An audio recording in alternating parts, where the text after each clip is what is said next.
Hello everyone, welcome back to Hexcells Solver.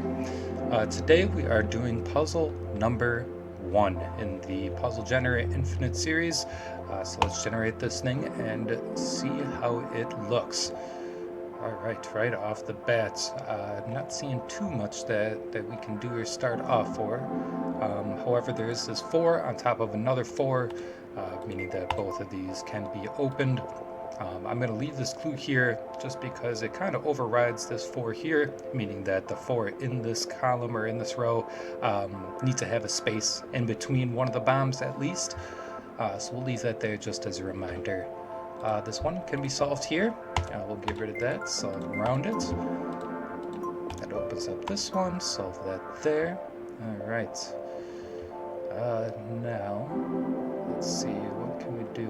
No, there's one here. Oh, okay, so this 3 with the dashes means that, once again, there needs to be at least one space in between the 3, so it can't be 3 bombs in a row around it.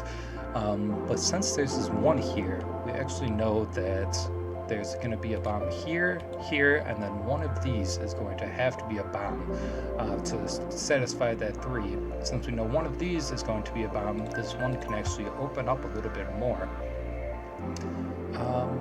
But does that help us out much? Not as much as I'm seeing. Let's check this 3. So we know there's 1 here.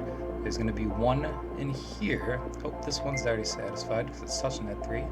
So there's 1 in these 2 spaces, making 2. So this one must be the 3rd. This 2 is then satisfied, so we can open up both of those, which then solves that 3. Beautiful. Alright, this 1 is touching there. This one is touching there.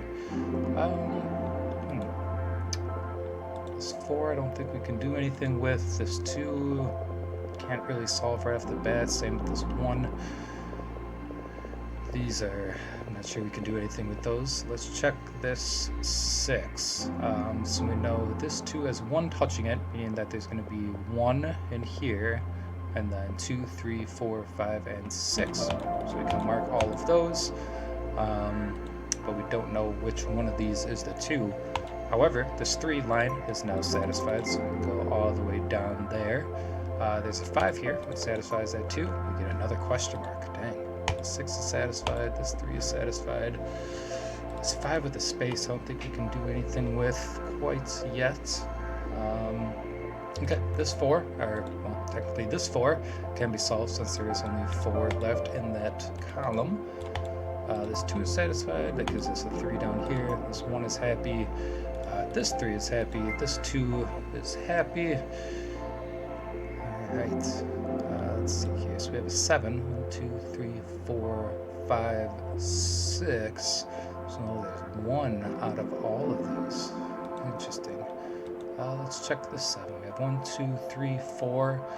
Because of this 3, and it's already touching 2, we know one of these is going to be a bomb, making 1, 2, 3, 4, 5, which means 2 in this column are going to be bombs. Since we know this is a 2 split out of these 3 cells, we know it's got to be on the top and the bottom, and we can open up the rest of that row.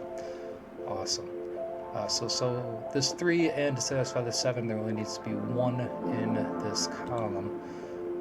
What about this 7? Now that we opened up those, we have 1, 2, 3, 4, 5, 6. We need 1 more within these 5 cells, which I think we can sort of solve. So we have this 2 here that is touching. One of them has to be here, and the other one's got to go outside of the big shaded region. With the 7, since we know 1 is in here, we can open up those other cells. We get a bunch of question marks. Okay. Now we have this 2, which we know there has to be 1 bomb within those 2 cells. We have this 3, which you know 1 bomb has to be in these 2 cells.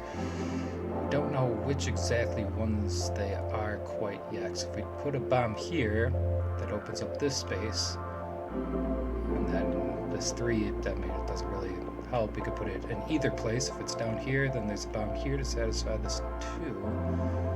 Which, actually, let's check that. So there's a 5 here.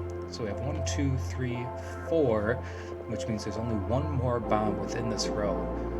If if we were to put a bomb here, let's say, that opens up both of these cells, and then to satisfy this 3, it'd have 1, 2, this one would also need to be a bomb, which would make 6 in this column, not 5. So we know a bomb can't actually go there. It gives us a 4. Perfect. So then this 5 is actually solved. 1, 2, 3, 4, and 5. Cool. This 3 we can solve. This 2 is solved, making this 2 solved. And we have that 7 solved, and that 7 solved. Wow, look at that. This 2 in a row. We know that. Let's see here.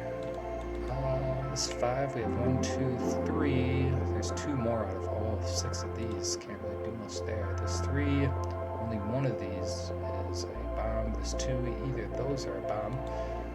Let's check this 5. We have 1, 2, 3, 4, 5, 6. However, with this 2, we know 1, 2, 3, either of these has to be a bomb for 4, and this one would make 5, so we can mark those out there. Alright. So now we have 7 bombs left. Interesting. Okay. So we have 1, 2, 3, 4.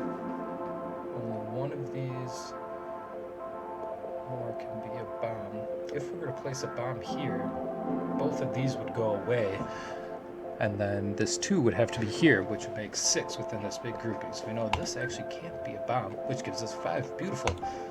Since there's only 5 touching it, so we have 1, 2, 3, 4, and 5 within the big cell shaded cell, so we can open up the rest of the items. This 5 is happy. We can solve this 2, which also solves a 3. And we have 5 bombs remaining at 1, 2, 3, 4, 5.